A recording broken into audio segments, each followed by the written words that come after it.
Hey Homeworthy, I'm Caity. Welcome to my Brooklyn apartment. Come on in.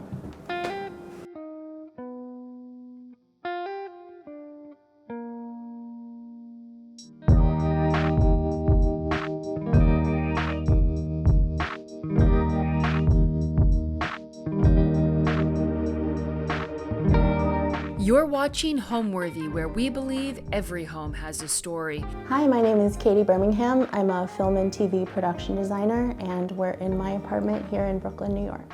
I came out here to work on a film, and I had very little with me. I basically brought a 4x8 trailer filled with paintings and lamps because those are the important things. I was staying in a hotel, and every weekend I would come to the city from upstate and search for an apartment. And it was a very stressful process, as anyone who has rented in New York probably knows.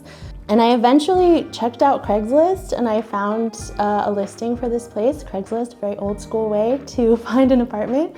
And as soon as I walked in here, I just felt like it was the right place. I love the high ceilings, I love the wood floors, I love the sort of strange but charming layout. And it just felt like a good spot to be. So I immediately, as you know, you have to jump on it when you find a spot in New York, so I immediately grabbed it. I took a lot of furniture from the film that I had worked on just to kind of give myself a base layer. A lot of what is here is still from that movie, and I built from there, and I had about a month off of work after that film, and I treated it like my job to decorate this place.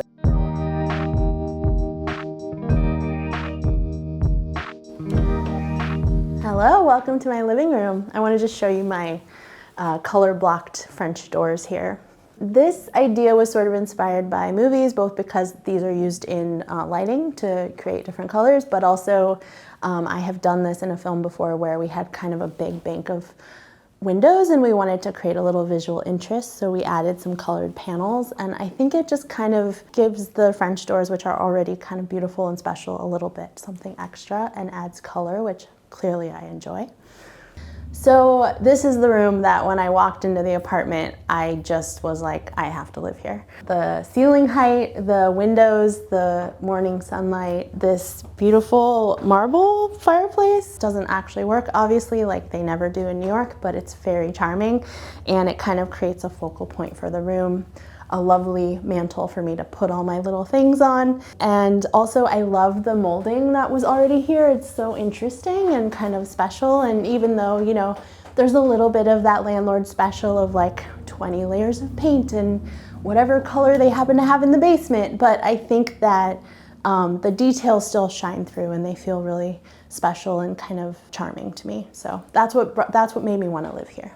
This, you know, was kind of an empty, dead space because it's not a working fireplace. It's a little bit like ugly in there, you might say. And so it actually was all like barricaded off with a piece of cheap plywood when I moved in. And I've seen people kind of decorate that front piece, like having a blocked off piece here and either painting it or just keeping it nice and clean and tidy. But of course, I wanted to use every inch and I am sort of interested in the idea of like shrines. I grew up Catholic. I'm sort of into some of that iconography, and I created a little shrine here. So I think it's an interesting way to use an unused fireplace. And actually I posted about this when I first decorated it. I put the wall tile and the floor tile on it, and then these stars and things, and they kind of like move around in the breeze and sparkle, and it's kind of magical. And I put this on Instagram, and it was like the first post I've ever done that went a little bit viral. So that was kind of funny and exciting. When I am working on location out of town, I'm always looking for little interesting things to take home with me, souvenirs that either we use in the movie or that I find from local artists. This was one such thing I found in Milwaukee from an artist I really like. And it's like kind of a planter made of shells and cement, very strange and special. There's a number of artists here who are kind of throughout my home because I love them so much. One is Esther Pearl Watson. She makes sparkly UFO art, kind of folk art style about her childhood, and there's always pink sparkly UFOs in it, and I just love that so much. So this is one that's actually a Post-it. There's a Post-it show in Los Angeles where wonderful artists sell their artwork on small 3x3 Post-its for about $20 each. And so I collected that maybe 15 years ago. And then another artist that's very prevalent in my home is Nathaniel Russell. This piece above the TV is his. And really, truly, like, every wall has something of his. Like, this is his as well. And another one is Martha Rich. She makes these speech bubbles with writing on them. I think a lot of phrases that she kind of overhears in the world, and then she puts them on these bubbles.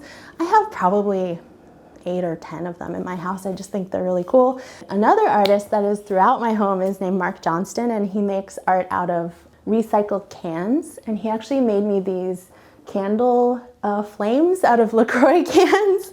It was a special request from me. I wanted him to try it, and he made them for me. And he also made this one on barnwood with some aluminum cans, and there's a number of pieces throughout that I'll point out. This is a lamp I brought from LA, obviously very important. I had a 4x8 trailer, and this is the kind of thing I chose to put in there. It's something I got at a thrift store in the Valley in Los Angeles, and I just thought it was weird and great, and I think I have a bit of an affinity for like 70s and 80s style, and this to me feels very 70s.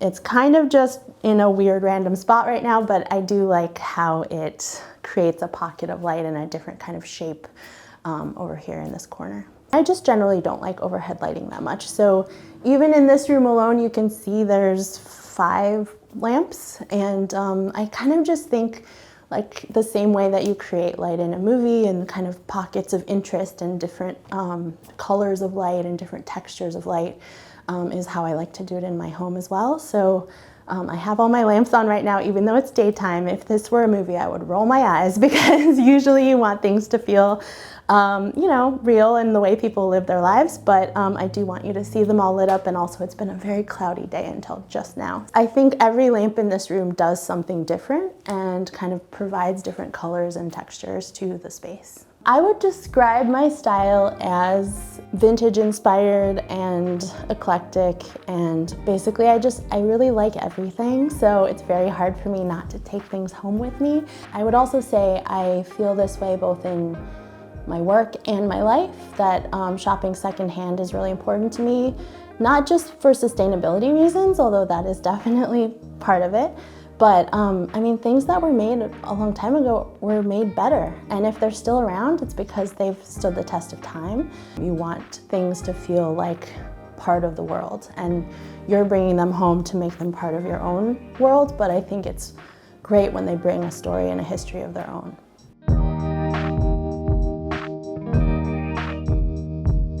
I was looking for a comfy chair to read in by the window, and I found this guy on Facebook Marketplace, and I think it's kind of got an 80s, 70s, 80s vibe, and the pattern at first glance doesn't go with anything else that's around it. The pillows are kind of wacky, the curtain and the chair kind of clash, there's a geometric thing going on with the carpet, but you know what? I firmly believe that if you like your stuff, it's gonna look good together. And people are like, how do you put all these colors and patterns together? And I'm like, I just put things I like in the same room, and then I like the whole room. That's just how it works.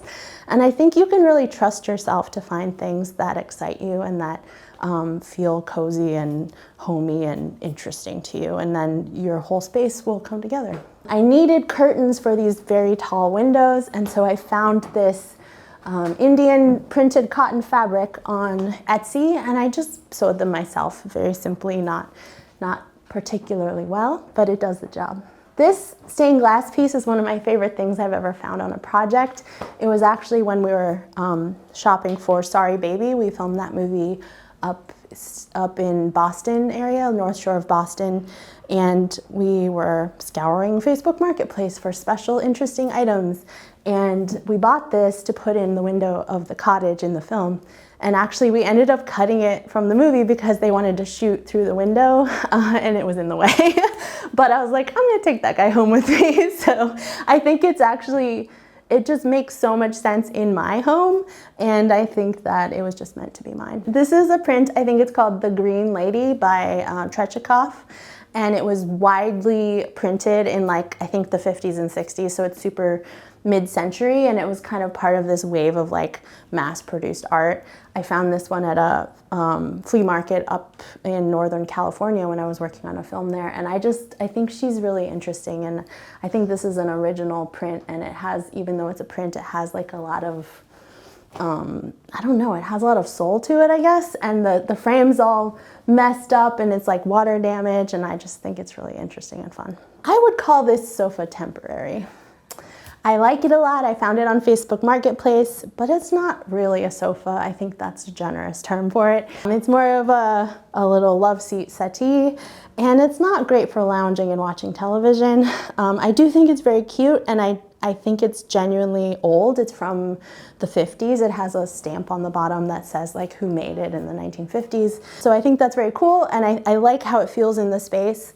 This is also a bit of an awkward room because there's a lot of things going on the walls. There's many doors, there's windows that are low, and then there's this fireplace. So actually finding a wall to put a sofa on is kind of a trick, and I think this is a door that I do not use that goes to the hallway, so technically I could cover it up with a couch, but it feels a little bit strange to do that. So I haven't quite figured out a long-term solution here yet, but I do like the way this feels in the space. It kind of has a little bit of a Golden Girls vibe, which I have to say, always an inspiration style-wise. This piece of art here is by my friend Amber Fletchock, who I went to college with actually, and she makes really beautiful dynamic collages out of magazines and other kind of vintage paper and materials, and she gifted me this, and I was like, I'm gonna feature it always forever in my home in a prime, you know, a prime spot. So that's what I'm doing here. I don't know why I love this coffee table so much. It's very funny actually. I bought it in graduate school when I was in Chicago at a thrift store for $10. It was exactly like this, all scarred up with the paint job that it currently has, and it's really gigantic. It's kind of like weirdly tall and weirdly big, and you know, it takes up a lot of space in this room, but I do use it as a workspace sometimes, and I also I kind of like the proportions of it. I think it's funny and interesting, and I didn't bring it to LA with me, but my uncle had stored it for me, and on my way driving across the country, I picked it up and brought it to my new place. And so I've had it for probably 15 years, but I haven't been using it all the time. I do sometimes think how this room would feel with a smaller coffee table, and maybe when I change out the sofa, I might change out the table as well. But for now, I just think it kind of is an interesting statement and a cool center of the room. So this is one of those awkward things about a New York apartment where you kind of have a door that you don't need and that is taking up valuable wall space. I'm not saying I have a great solution for it right now, but I did, you know, use it as a place to hang some more art. This is a beautiful hand-painted item by an artist named Leslie Ann Numbers, who I think she's from the Midwest, and I follow her on Instagram. I really think it's charming and cool, and this is a poster from the Folk Art Museum in Santa Fe, which is one of my favorite museums in the world. I do kind of have the door blocked by this little table, but I don't know what the long-term solution here is. It's just kind of an awkward space to make sense of. This column I find very funny, and I actually purchased it for a music video I did for Caity Bryant was the director, and we just kind of got to do a lot of kitschy, funny, weird little tableaus and setups for the video, and this featured prominently in the video, and now I had to obviously take it home with me. Here's my 15-year-old television. I very rarely use it, but I think it's nice to have. It's often hidden behind this door here. I get a lot of screeners for my job, so every year I get like 20 or so movies to watch at home, so I just kind of pile up, but it's nice to have them for future viewing. So we've made our way around the living room. This is a room that some people might use as their bedroom, but I kind of liked it to be more of a public space and a workspace. So I live on the second floor of, it's sort of a brownstone style building, but it's not as picturesque outside as a brownstone might be. But it's got basically 3 apartment units in it, one on the first, second, and third floor. So I have the entire second floor. And I believe this used to be a single family home. Actually, my landlords told me that they raised their family in this house. And so it has since been converted to 3 flats, and the layout is interesting. There's a central staircase, and then my apartment has 3 doors that go out to the staircase, which of course takes up a lot of wall space and is a little inconvenient because I don't actually need 3 doors. So I only use one, the one in the kitchen. And I have a bathroom and a kitchen over here. I'm in the middle room right now, which is the only room that doesn't have windows. And then this would maybe be used as a dining room or even a bedroom. I've heard people say, why don't you use this as your bedroom? It's kind of like, you know, private and cozy and in the middle of the apartment. But then I have a living room here, and then finally a tiny little bedroom. It's about 6 by 9 feet. And I chose to put my bed in there because I like a little cozy nook that's a little out of the way, and I like for the main part of the apartment to be usable kind of space for working and space for visiting with people, and so that was my choice that I made. I think other people would have made one of these other rooms into the bedroom potentially.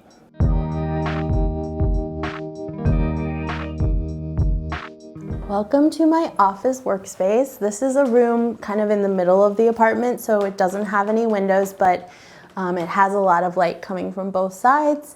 And I feel like a lot of people would make this into the dining room or maybe even their bedroom. And I just wanted it to be, I've always wanted a workspace office that I could really like actually spend time in and surround myself with things that kind of inspire me and that are useful to me, my tools. I do computer work here when I work from home. I do collage work here when I'm kind of not actively working on a project. I like to have sort of my own projects going on here.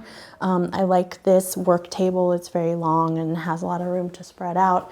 Sometimes I'll get my sewing machine out and do sewing projects here. So it's very usable space actually. In my space in Los Angeles, I had a second bedroom and it had sort of an office vibe, but to be honest, it was more like a dressed set. Like I created it to look like an office, but I didn't actually use it. I feel like that's kind of a hazard of my job, is sort of to make things very presentational and sort of like, this is what this space is supposed to be used for. But I actually do use this room a lot. I spend so much time in here. And I really love all the things that I surround myself with in this room. Let's start in the corner. So I always like to have a bulletin board. I think this like really lends itself to my sort of nostalgic 70s, 80s kind of style interest. So I got all my little collectible items here, pins and things like that. This mask is a paper mache mask from the 80s by an artist named Gina Tro, I believe is the pronunciation. And she made a lot of like very colorful paper mache masks in the 80s, and it has such a specific style to it that I think really fits right in over here. So these speech bubbles are by the artist Martha Rich. I have quite a few of her pieces around my apartment. Not only speech bubbles, although many of them are. I just find them really charming and interesting. This piece is the #1 thrift store holy grail find of my entire life. It's a 1970s Utensilo wall organizer made by, I believe, by Vitra was the company, and it was kind of part of that mid-century 60s, 70s fabricated plastic style item kind of trend. And it was on my wish list forever in this particular color as well. It comes in like cream and like kind of less bright colors as well. But this was truly on my list of things to find or one day own, and it was way out of my price range. And I went to a Goodwill in Van Nuys, California, and it was just like leaning against the back wall with a bunch of paintings in front of it. And I truly like almost fainted. And I like had to immediately take it up to the front counter and purchase it and put it in my car before I could like even do anything else. So this cost me $20. And it's truly like such a cool focal point in the room. It's so fun for creating a workspace and actually having useful items on hand. And I just think visually it's like very cool and really speaks to my overall design aesthetic.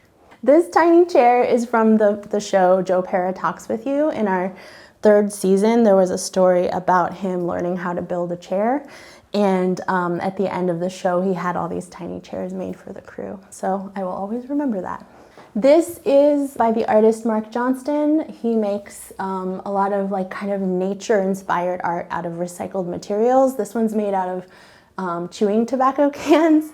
I really like the way that he uses materials that would otherwise go to waste, and also kind of like using the qualities like the typeface, the design, and also the shine of the aluminum to make something that seems really special. This clock is every hour is cool. This is from the website Society6, where a lot of artists sell their work and they make different products out of it and print it on different items. And I just thought having a clock where every hour was cool seemed like a good vibe. I found this number 5 at a really great store upstate in Kingston called Kingston Consignments. I found a lot of my favorite thrifted items in New York at that place. And I think what appealed to me about it is that it reminded me of like the 70s design books that I loved. Actually, ever since I was a kid, I would like pore over like home decorating books from the 70s and 80s. So clearly that has had an effect on me. But I feel like there was this office that would be like photographed in these books where people would just have these super graphic, like big, like numbers and letters. And as soon as I saw this at the store, I was like, I gotta incorporate that. It goes with my wall organizer, and it's kind of giving this whole feeling of like a 70s workspace, which I find very cool. I have a lot of stuff. Like there's layers and layers of things collected here. I do a lot of collage work, so I literally collect like bits of paper. So you kind of have to be organized in order for that not to become a total chaotic nightmare. So I have like all of these labeled bins down here with like different useful items for crafting, and for also I use them in my work, like vinyl letters. We use a lot in filmmaking to, you know, change or add to a location. So once again, you see my love of artwork with text on it and graphic design. This is an introductory ethic for designers by Rick Griffith, who's a designer, and it is really about graphic design and working as a graphic designer, like in the corporate world. And but I think it extends to my kind of design, production design, and it just kind of has a lot of good notes for living and for working. This is another piece by Mark Johnston, who makes all of the artwork out of recycled materials. And this is a piece that, a movie I did probably 15 years ago. The production designer I was working with, we used this dresser in the movie, and then he took the front off the drawer and made me this so that I would always remember the dresser, because it was really cute, but it was kind of broken, so he kind of made something new out of it, which I love. Here, it's just a lot of like thrifted, kitschy, collectible things, but I feel like I like how they all come together, and these are like kind of reference books that I like to keep close to me when I'm working. This piece here is by Nathaniel Russell, who I have many of his pieces throughout my apartment. I just find him really inspiring. Both content and kind of the message of his work is really lovely and hopeful and funny and interesting. A lot of times something I do in movies, which I've taken into my own life, is to cover things in vinyl if they're not the color I want them to be. So this table actually, it's kind of coming off because I use it a lot, but it used to be sort of a green laminate, and I covered it with this contact paper vinyl. And I think when you're living in a rented space and kind of adapting to what's here, and you don't necessarily have money to get the exact perfect finish on everything that you want, that's a really quick way to do it that can really change the feeling of a piece if you cover it in vinyl. So these little guys remind me of my time on this show called Comedy Bang Bang. I was the designer on it for about 70 episodes. And in season 5, we did a redesign of the studio, and I was looking out for like funny, interesting little knickknacks to have on the shelves behind the host and behind the musical act. And these rock concerts from the 70s, it's literally a bunch of rocks. It's so kitschy and silly, but I made actually like, I bought that one and then it was way smaller than I expected. So I made one for the show that was like this big and had it on the shelf in the back wall. I don't know where that one is, but I did keep the inspiration, so. And I guess I just find the idea of pet rocks, which was like another like 70s, 80s kind of childhood nostalgic silly thing, to be very funny. So whenever I find a rock I like, I just put little googly eyes on it and then, you know, it becomes like a pet rock. This wooden organizer I found at a thrift store. I think it has a really lovely design to it. It feels sort of architectural and cool. And I love that at thrift stores you can find, you know, anything from like goofy, weird little nostalgic things to like actually really beautifully crafted special items.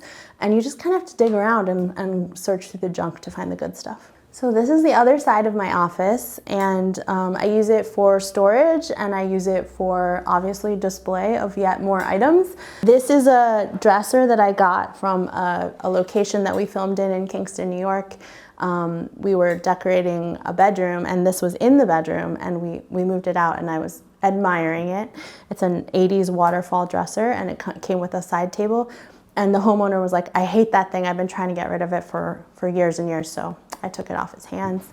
I also have a love for old stereos and old radios. And this one I got from Facebook Marketplace somewhere in Long Island. Like I drove to the end of Long Island and picked up this 80s stereo. But it does have a working record player, working tape decks, and it's just kind of cool to be able to have some of that old media and be able to actually enjoy it. So this is my little tiny record collection. And I think up here is kind of a gallery wall of art that I like. You'll notice that most of my place is filled with like bright colors, lots of reds and yellows and things, and this is kind of like my understated wall.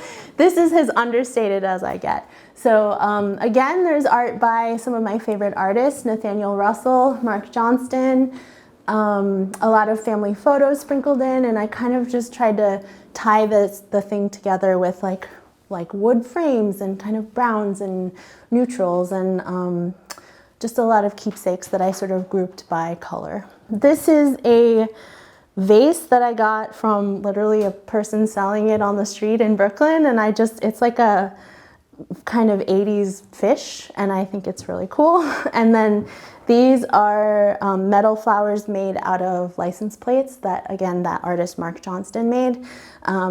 And I really love flowers that are not flowers, like flowers that are made out of other materials. So I have some paper flowers, some wooden flowers, some metal flowers. I think as a motif, that's really interesting. This is another one of my very favorite thrift store finds of all time. This shell lamp I got at a thrift store in Chicago about 15 years ago.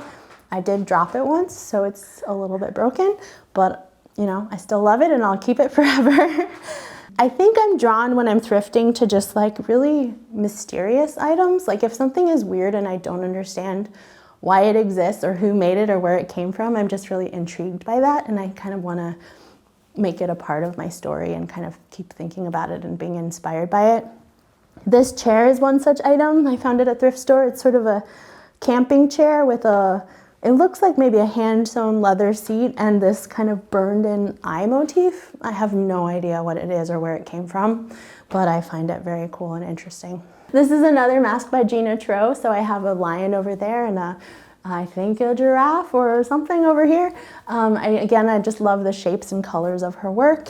This is one of my favorite frames I've ever found at a thrift store. It's extremely glamorous, yellow and mirrored, and I put my own piece of art in it by the artist Nicole Lavelle, who does, once again, text-based artwork. So I think we've covered pretty much everything in my office, so I'll take you into the kitchen next. Production design and interior design are different.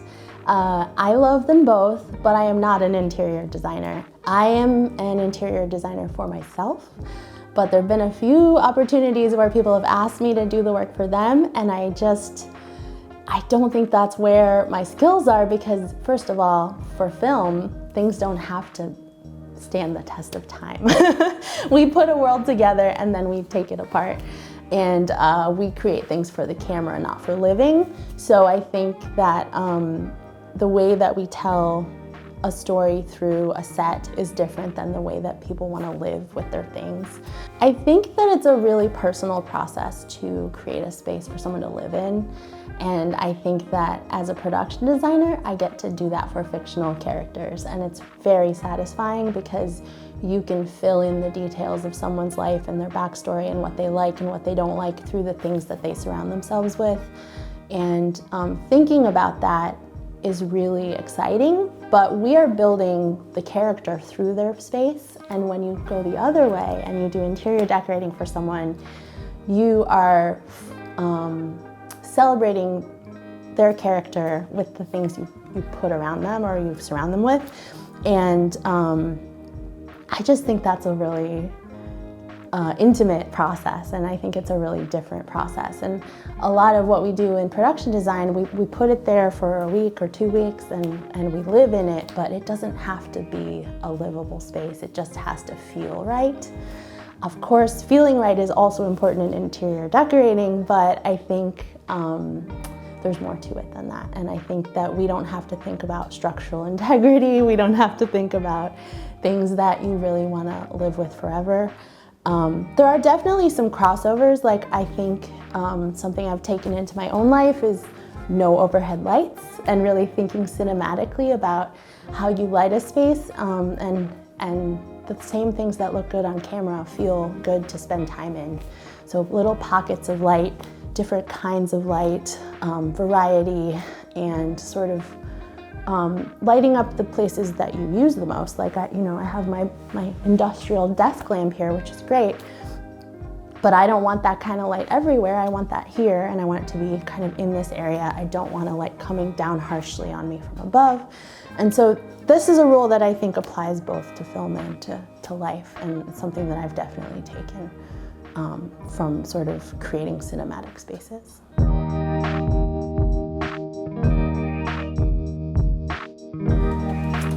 So this is my kitchen, and I was shocked when I first saw this place to see how big of a space it was for a Brooklyn kitchen. Almost feels like a farmhouse kitchen, which I love, as I grew up on a farm, and I feel like it just has a lot of room to spread out. You know, it does have a lot of things that are just kind of like the landlord special of like whatever kind of prefab cabinets he could find, and this and that are a little bit like of a strange combination, maybe not what I would choose if I were to create this kitchen from scratch, but it has so many great details going for it that I don't even mind that stuff. I just kind of adapt it into the rest of my design. So I love the size of this. I love the big windows. I have room for a dining table. One thing I did do, because of these sort of ugly oak prefab cabinets, I did add this vinyl to them, which again is one of my kind of tricks both for filmmaking and for life. If you have a surface or a space that you want to transform in a really easy way and add color or texture or whatever it is in a temporary way, because this just peels right off. So you can do that with vinyl or contact paper, and I use it like in a lot of different spots in my house. But I definitely think it turns this sort of ugly, weird little bank of cabinets into more of a focal point of the room. Once again, with my artwork over here, you can see my love for text in art and graphics and things like that. We have another piece by Martha Rich here. This is one of my own collages with some text from a song that I really love. These are other artists that I really like. This is Myra Coleman. She has a lot of pieces in the New Yorker, and my grandma always clips them out for me and sends them to me, and I've framed some of my favorites. I definitely am embracing the idea of like food-themed artwork in the kitchen. I'm like, why not? I have a lot of things I like that are, fruits and vegetables and text about food, and so I'm just kind of leaning into that. I have a very cute little colorful microwave, because why not have all of your appliances be cute? I have a pink toaster for the same reason. And then I even in the kitchen don't often use the overhead light, so I have little lamps scattered around the space, and I genuinely use them like even when I'm cooking dinner and things like that. So a couple things this room came with were these two kind of new prefabricated counters or cabinets, because I think they knew that there just wasn't enough storage space in here and enough surface. So I repositioned them to these two spots. So I know that my space is super colorful, and I've had a lot of people ask me like, how do I know what colors to mix or combine, or how to kind of keep it from being super chaotic if you're going to use every color in the rainbow. And I just kind of do what feels right, and I also think if you like the items that you put in your house, then they're going to go together. I definitely lean towards primary colors and pops of bright color. But I think that you can really make any combination of colors harmonious if you just kind of, feel it out and play around with how you put them together. So this sign here, Polite Laughter, is from a TV show I designed quite a while ago now, maybe 8 years ago, called Documentary Now. Fred Armisen and Bill Hader would recreate documentaries from past decades. And it was a really challenging show to design because basically every episode was a different period piece and we had to create a different decade. And also I felt that on that my job was to be the the more seriously we took it and the more real we made it feel, the funnier the jokes could kind of flow out of that. So that was a really great challenge. I learned so much about production design and what it can do. And this was from one of the episodes. It was like almost like an applause sign on a stage, but it said Polite Laughter. It's part of the joke. And then all the items up there are just kind of honestly props I've used in prop styling jobs for commercials and things like that I've just found charming and kept, and that's where I put them, and then sometimes I'll use them for other jobs as well. This is actually a great corner for cooking. It feels kind of random, like there's just like an oven stove over here in the corner, but it's actually really a pleasant place to prepare meals. I have this little pop light here that's like a battery operated light that you can stick to the wall. It's actually operated by your phone. It's a very cool company, and it's kind of a good way to put light in a little area that you might otherwise not have enough. So when I am cooking in the evening, I'll use that rather than the overhead light. So this is by an artist named Billy Lilly, who makes like hand-painted plywood art on Instagram. And that's where I found him, at least, and he does a lot of like really great pop culture references, and I love the kind of poppy, oversized boldness of his work. It's really cool and a little bit cartoony. I find it very charming and funny. This is another piece by Mark Johnston, and this is another New Yorker cutout that my grandma sent me by Myra Coleman, who's one of my favorite artists. She just has a really great sensibility and point of view that I love. This is a balloon lamp that I got in New Mexico. I love the aesthetic of New Mexico. They have the Hot Air Balloon Festival there, and just all of the kind of the artwork that is part of that Southwestern and specifically New Mexican aesthetic is really interesting to me.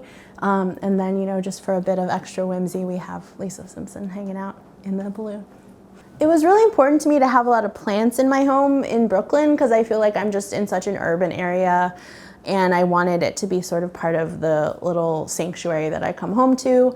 And also I have these giant windows on both ends of my apartment, so I feel like why not, make the most of them and have some plants here. So this wall really has a lot of plants, some of them doing better than others, but I like the kind of greenery and the slightly wild vibe, and I also really like the primary colors and the kind of rainbow of colors that I'm still bringing in over here.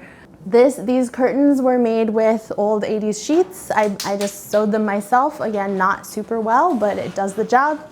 And I like that they're just half curtains. They're kind of like cafe style curtains because I don't want anything too formal and long in here. And I also feel like this way I can just get a little bit of privacy if I want, but I'll always have that natural light coming in. And this chair is by an artist named Caity, whose Instagram is Sandwich Shop.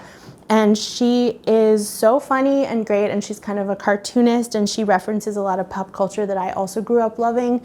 So this is my David Byrne chair. It's made out of a chair from a school. I think she got it secondhand from an old school, and she drew David Byrne onto it, and I really love that. This is the kind of art that I'm really drawn to, so I'm very into all of her work.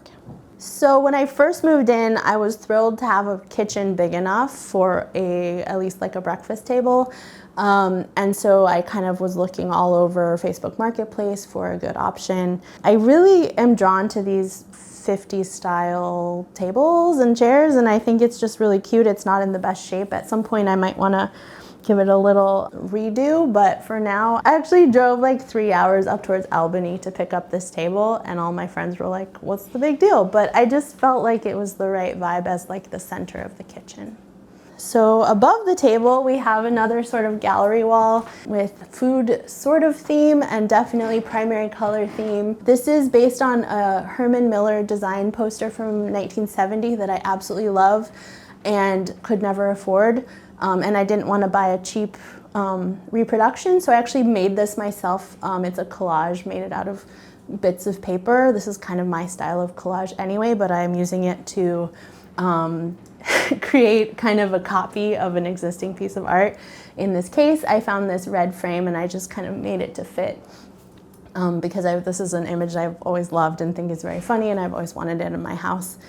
This is from a TV show I did called Joe Pera Talks With You, where we did an episode of a grocery store, so it'll always make me think of that. Again, we have Martha Rich and Sister Carita and Nathaniel Russell, and this is Kate Bingman Burt, and those are David Shrigley up there. And I definitely gravitate towards the same artists and like to collect their work.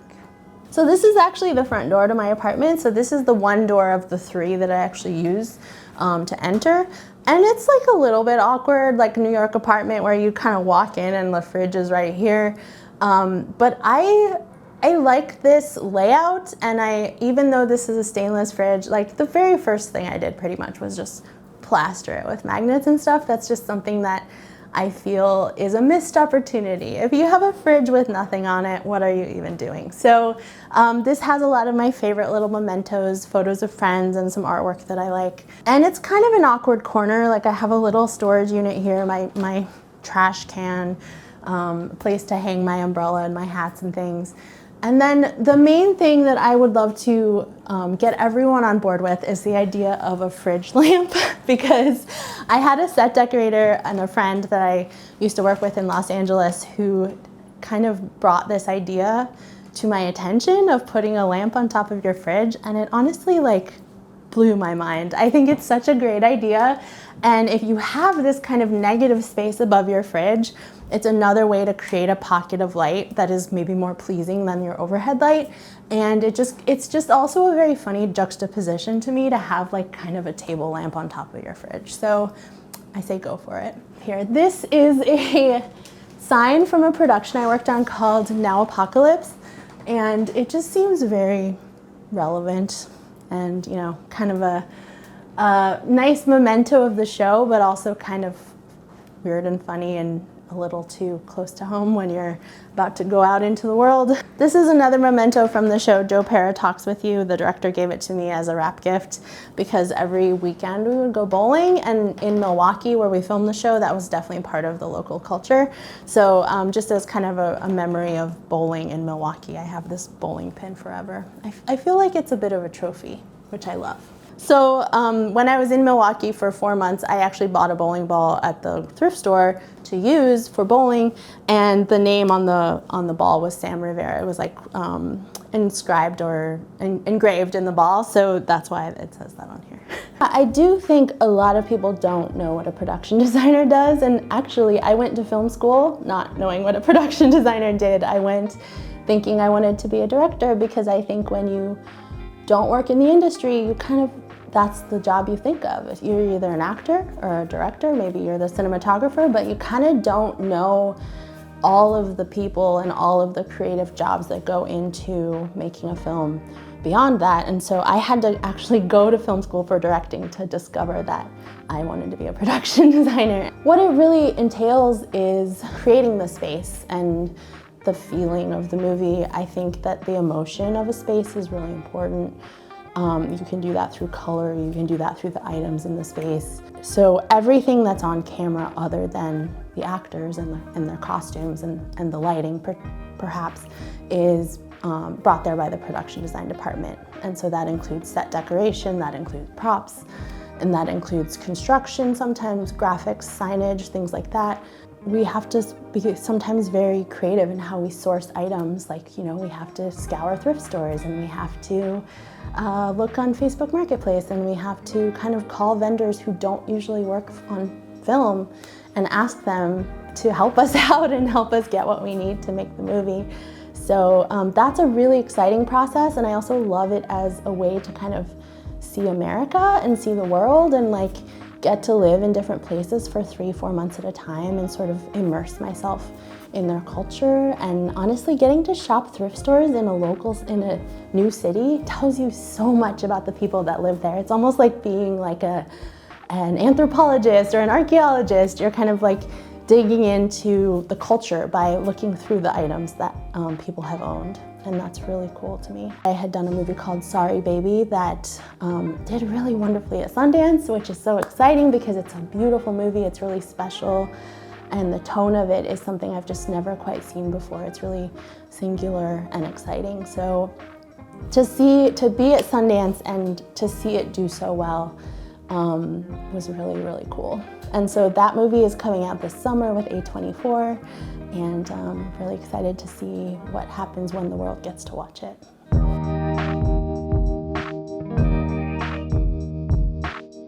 You might be wondering where the bedroom is. Well, I have this very weird tiny door in the corner, and I've turned it into my little cozy nook of a bedroom. Let me show you. This door is another New York special, very strange, like it doesn't even have a handle on it. I don't know what you're supposed to put in here, but for me, it's my bedroom. This is by a friend of mine, James Burial, who is a wonderful woodworker, very whimsical and interesting shapes. He started making these, which he calls the wiggle. It's kind of like a hat slash hanger for coats and towels. I use it for my bathroom towels and whatever else. And he gifted this to me because he just thought both the color and the shape were something that would belong in my apartment. And I have to say, I greatly agree. Welcome to my tiny little bedroom. It's about 6 by 9 feet. Just barely fits a full-size bed, end to end. And there's actually another door to the hallway behind this curtain, and obviously not convenient for using as a bedroom.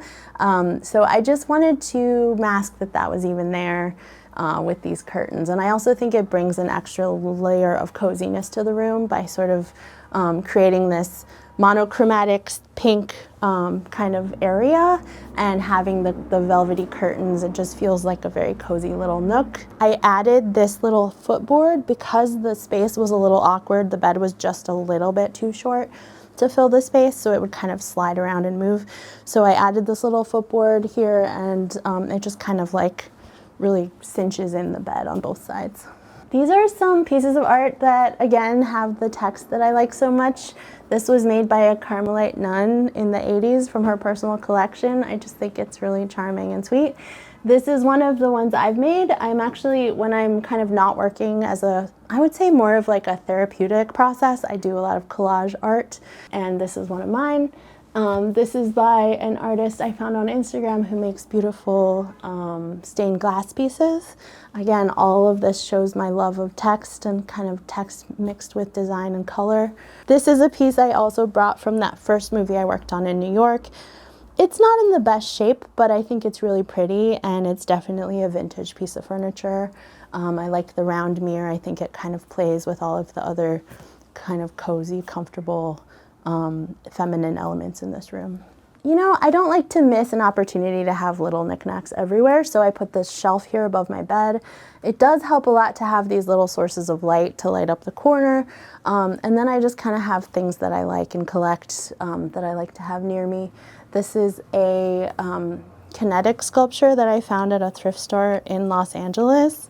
And when I found it, I did not know anything about the artist, but it is signed Peter Markey, and I looked him up, and he like made these for like 50 years and died recently, actually. They're so funny and charming, and I think they just really speak to the things I like in design. I do like a sense of humor, and I do like kind of this sort of sweet, nostalgic feeling of like the hearts and the rainbows and the balloons and all of those things from my childhood. This painting I got at a thrift store in Los Angeles. There's a lot of good thrifting in Los Angeles. I have to say that is one thing about New York that does not stand up to Los Angeles. In New York, thrift stores feel very picked over.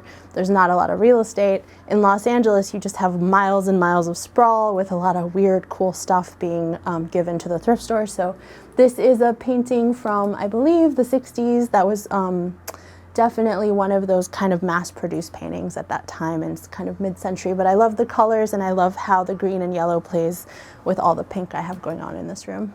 So this is a wall I get to look at a lot when I'm lying in bed, and so it has some of my favorite pieces on it. This is the artist I mentioned, Esther Pearl Watson, who's kind of a folk artist working in Los Angeles. She does a lot of nostalgic art based on her childhood and a lot of sparkly UFOs, which I find very interesting and cool. This one is also one of hers. This is an original sketch where she has a piece of aluminum foil as the UFO. I went for it and added the pink sparkles myself in the framing. This is a bowling trophy from my great aunt Franny. She had a bowling league called the Birmingham Beauties in Cedar Rapids, Iowa, and I just really like having that in my room to look at, and I find it both funny and cute. This planter here, I guess I wanted a way to bring a little greenery and a little, obviously there's not a lot of surface over here, so I was trying to think of a way to bring a little plant into this wall. So I found this old 70s planter and have just a little bit of something growing over there. I think it's kind of a nice touch. This is a chair that a set decorator friend of mine gave me on a project a long time ago, and I've just kept it with me all the time. I like the shape and the pattern. These rugs, I don't know, it's a weird, such a tiny room. I've just kind of layered small throw rugs rather than trying to do a full rug situation, because it's literally, this room is not big enough for a real area rug. So that's all for my very tiny bedroom. Let me show you the bathroom next, which is weirdly actually the same size as the bedroom.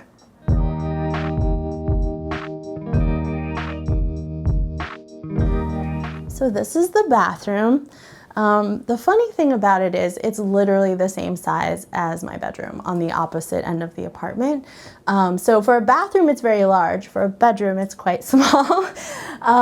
So I do, of course, use this opportunity to have like yet another thematic moment. So I have this sort of collection of portraits, mostly portraits of women that I've collected from like thrifting and maybe Etsy and things like that.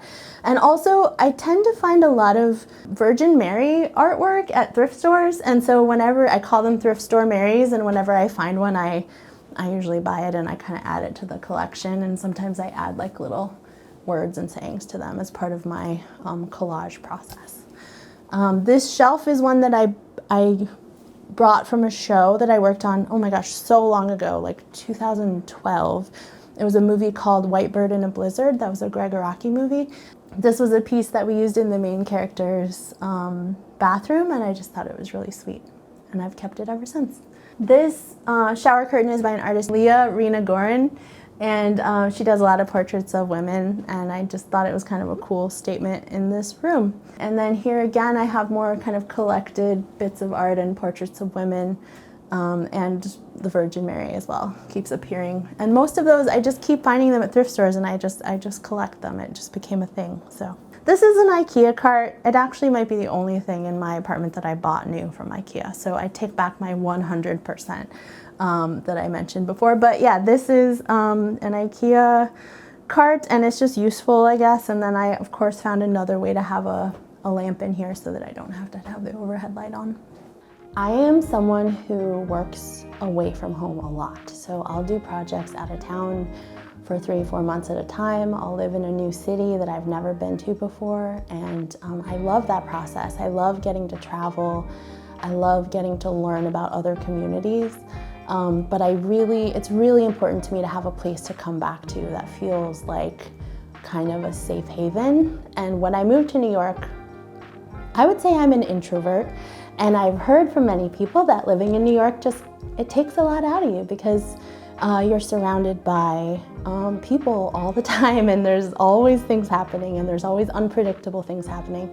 And I think having a place to come home to that is kind of quiet, although I do have honking outside my window all the time, but I do kind of have like a feeling of solitude and peace in this place. And I know that looking around, it doesn't necessarily, peaceful might not be the word that you would use to describe the colorful kind of maximalism that I have going on, but I find it very, it's a place that I want to be in and spend time in, and I think that that's what you need, especially when you travel a lot for work, to come home to somewhere that feels like you and that tells your story and that you just want to spend time in.